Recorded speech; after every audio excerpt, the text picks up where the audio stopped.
Okay, boys, girls, lords, ladies, and gentlemen, and so on and so forth. Whether you conform to the binary or whether you do not, whether you are whatever, chill out. Okay, what I want to do is just talk to you today very briefly about my interpretation of an approach, okay, to using these wonderful little tools, these toys, these works of art, these fantastic uh, things which upset certain qualities of people, but make other qualities of people go, ooh, isn't that exciting? And I'm one of these people who thinks, ooh, isn't that exciting? Because I like the imagery, I like the art, I like the history, I like the way in which it's put together. And this is by no means a sort of like cohesive interpretation of how to read tarot or how to read runes or whatever. Some of you have been mentioning during my previous rune series I wasn't really like showing you what these things look like close up because of the camera angle and the rest of it. Well, there we go. You know, it's a nice little bit of fake gold paint. The runes themselves are etched into the stones, and then it's got the. I just like the fact it's good, coloured, shiny, tumble stone, which feels good in the hands. Okay. What you need to do in order to be a good tarot reader or a good diviner is to know things and know people. And that's what you got to know first and foremost. Everything else is just conversation, reflection, intuition, and creative problem solving, brought to you especially with the wonders of the complexity of the symbols. Now, we get confused because, we always get like instruction books which tell you, well, this card means this and this symbol means that. It's not quite like that though, is it, in reality? Right? Someone's come to you as a reader and they said, like, tell me about my relationship. Tell me about my boyfriend. Tell me about my girlfriend. Tell me about my husband. Tell me about my wife, whatever. And then you're just looking at that. You're just going to think, WTF, what's going on here? I don't understand this. I mean, this doesn't actually directly relate to a person's question. So, what you then do is you like scan over the imagery of the card, and maybe there'll be something in it which jumps out at you. Alright? Maybe you spent a few years reading books on symbolism within occultism, spiritualism, magic, and the rest of that, and the first thing you'll see will be like, that looks circular. If that looks circular, maybe there's a message associated with the meaning of a circle there. Okay, what does a circle mean? A circle means the spirit, they say.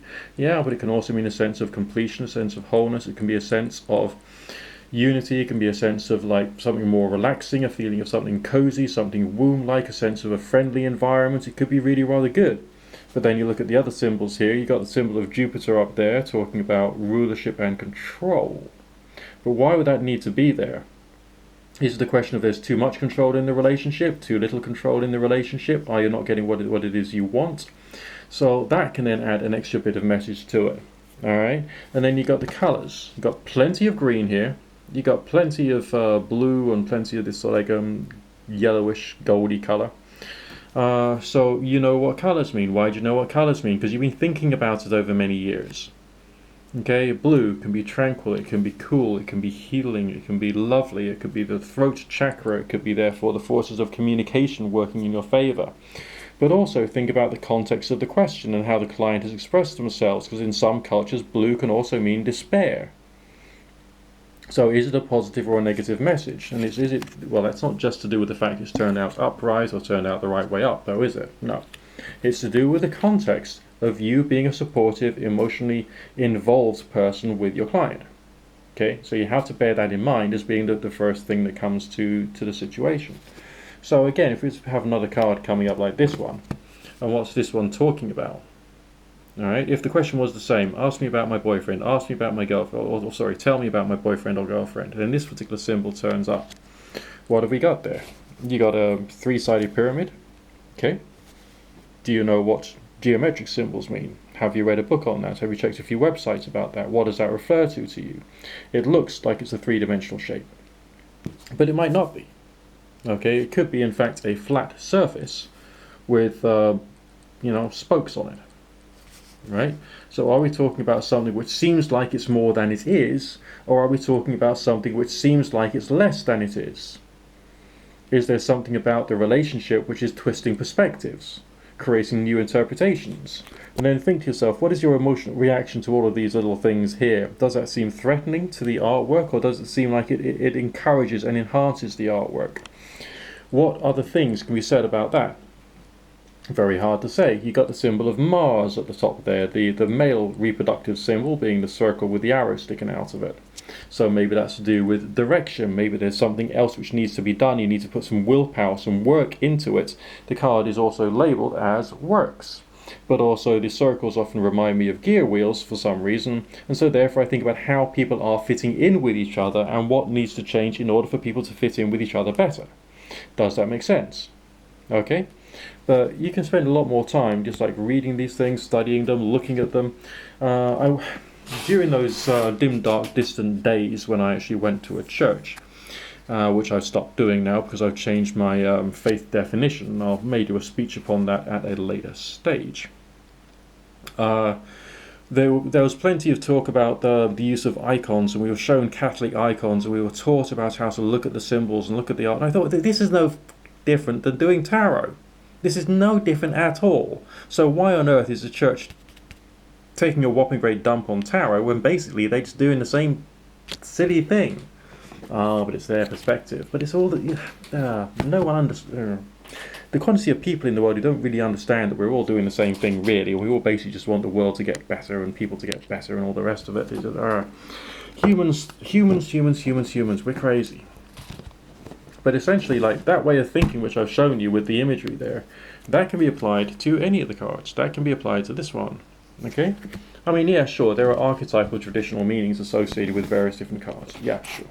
But are they necessarily cut in stone, or are they there to help you to reflect upon possible interpretations for the symbolism, taking into account the context of the question that's given you? Alright?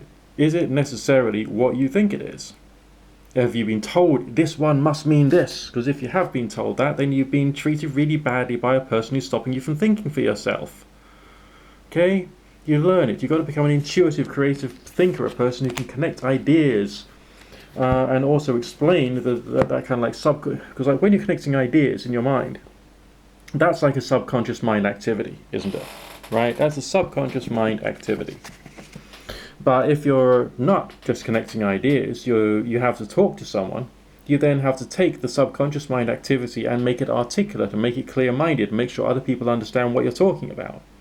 And that's the intellectual burden and challenge of being a tarot reader.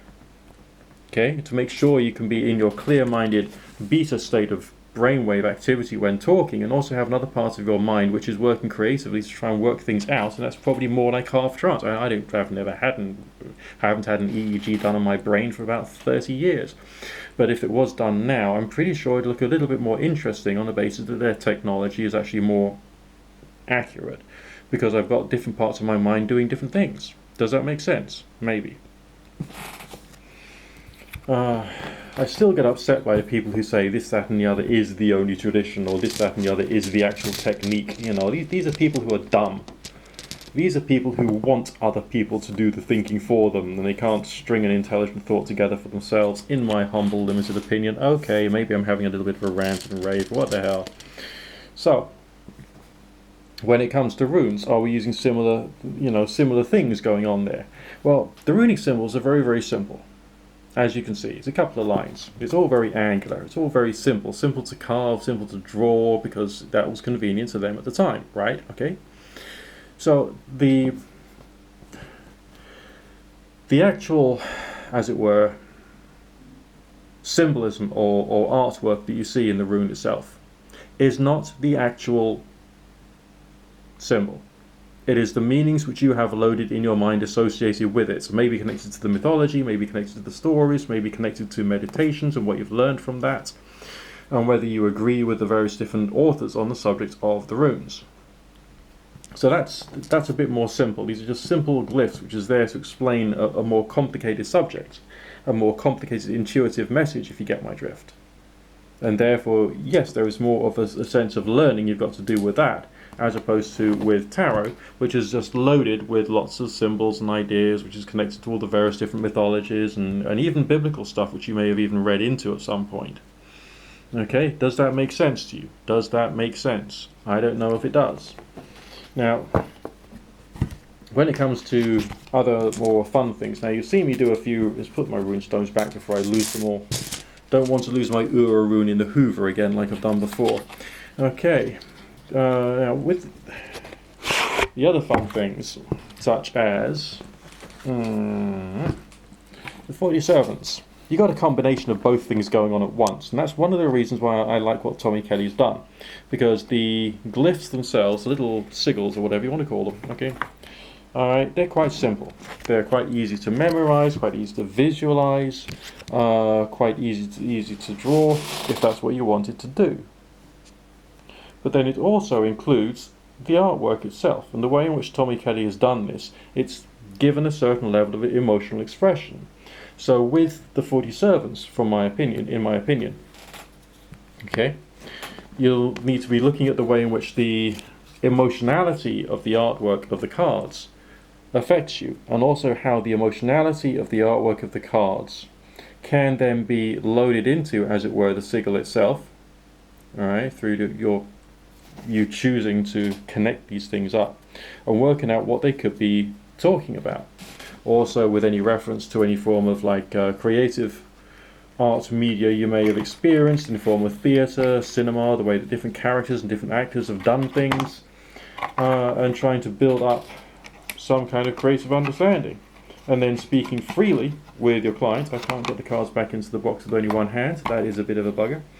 Speaking freely with your clients in terms of what's really important to them, what's really dominating their mind, and how you can then adjust the way in which they think and feel.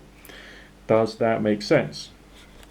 So when we're using any of these sortilege tools, such as the rune stones, the tarot, or any other form of cartomancy deck you can lay your hands on, or the rune cards, think about the way in which the art is expressing itself. Think about the way in which the symbolism is expressing itself, and then basically just take it, one step at a time from that point. Does that make sense?